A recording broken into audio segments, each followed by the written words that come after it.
હાલ મહત્વના સમાચાર સામે આવી રહ્યા છે। અમદાવાદ જિલ્લાભરમાં સિવિલ ડિફેન્સ અંગે મોક ડ્રીલનું આયોજન કરવામાં આવ્યું। જિલ્લાના વિરમગામ, માંડલ, દેત્રોજ, દસકોઈ, ધોળકા, બાવળા, ધંધુકા, ધોલેરા, સાણંદ તાલુકાઓમાં મોક ડ્રીલ યોજાઈ લોકોને આપાતકાલીન સ્થિતિમાં કયા પ્રકારે સ્વરક્ષણ કરવું તે અંગે માહિતી આપવામાં આવી। સ્વયંસેવકો અને અધિકારીઓને તાલીમ આપવામાં આવી તો સરકાર દ્વારા જાહેર કરાયેલી ગાઈડલાઇનને અનુસરવાની અપીલ કરાઈ છે। તો યુદ્ધ સમયે વાગતી સાયરન અંગે પણ માહિતી અપાઈ। 104 જગ્યા પર મોક ડ્રીલનું આયોજન કરાયું। સરકારી તંત્રના ઉચ્ચ અધિકારીઓ દ્વારા મોક ડ્રીલ યોજવામાં આવી। સરકારના વિવિધ વિભાગોએ લોકોને માર્ગદર્શન આપ્યું હતું। સમગ્ર અમદાવાદ ગ્રામ્ય જિલ્લાના ટોટલ 83 ક્લસ્ટર સેન્ટરો ઉપર સિવિલ ડિફેન્સ અંતર્ગત તાલીમનું આયોજન કરવામાં આવેલ છે, જેમાં અમદાવાદ ગ્રામ્ય જિલ્લાના દરેક તાલુકાના દરેક ગામોથી ઓછામાં ઓછા 10 વ્યક્તિઓને આ સિવિલ ડિફેન્સની તમામ વિભાગો તરફથી માન્ય કલેક્ટર સાહેબશ્રીની સૂચના અંતર્ગત આ તાલીમ આપવામાં આવી રહેલ છે।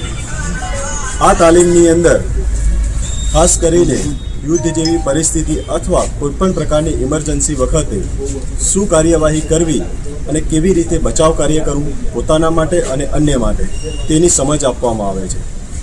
આ તાલીમની અંદર અનુભવ તરીકે ફાયર વિભાગ, મેડિકલ વિભાગ, પોલીસ વિભાગ, રેવન્યુ વિભાગ, R&B વિભાગ અને અન્ય તમામ વિભાગો જે સરકારશ્રીના છે તેમના દરેક એક પ્રતિનિધિ દ્વારા દરેક વ્યક્તિઓને પોતાના વિષય અંતર્ગત ખાસ કરીને જેમાં ફાયરના બનાવ વખતે શું કરવું, ફર્સ્ટ એડ, મેડિકલ શું છે, સિવિલ ડિફેન્સના પ્રતિનિધિ દ્વારા સામાન્ય બચાવની તકનીકો તેમજ social media, law and order, traffic તેમજ સરકારશ્રીના અલગ અલગ જાહેરનામા વખતની સૂચનાઓનું પાલન કરવા અંગે જરૂરી સમજ કરવામાં આવી રહેલ છે।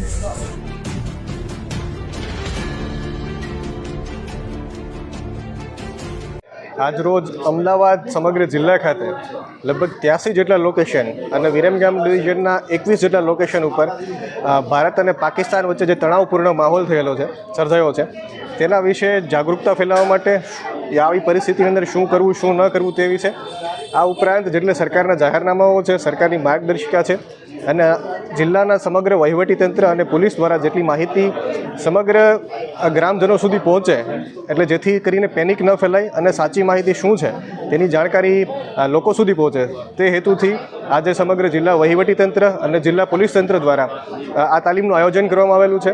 આ તાલીમની અંદર લગભગ સમગ્ર વિસ્તારના તમામ સમાજના આગેવાનો, સમાજના અગ્રણીઓ અને જિલ્લાના વિવિધ વહીવટીતંત્રના અધિકારીઓ દ્વારા તાલીમ આપવામાં આવેલી છે। આ ઉપરાંત આવનારા સમયમાં પણ આવી તાલીમોનું આયોજન કરવામાં આવશે અને વિરમગામ શહેરની અથવા તો વિરમગામ ડિવિઝનની તમામ જનતાને કેટલી અપીલ છે કે કોઈ પણ સોશિયલ મીડિયાની અંદર ખોટા મેસેજો જે અફવાઓ ફેલાય છે તેમનો વધારે પ્રચાર ના કરવો।